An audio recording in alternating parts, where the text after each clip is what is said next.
Hello, I'm Mrs. Liu. Today we're going to look at this science question. The circuit diagram shows two dry cells with a total voltage of 18 volts connected to two resistors. So we have two resistors over here. They are in series. So in series, the total resistance, you just add them up, is 9 plus 6. So that is 15 ohms. And the voltage is 18 volts. So they want to find out how much current will pass through point X. So we know from Ohm's law, R equals to V over I.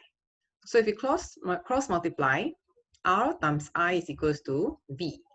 So if you know direct, I is actually equals to V over R. So the voltage is actually 18, and the current is actually, the resistance is actually 15. So that's actually 6 over 5, which is 1 1/5. So it's actually 1.2 ampere. So the answer for the current is 1.2 ampere. That's all for today. Remember, you are a miracle.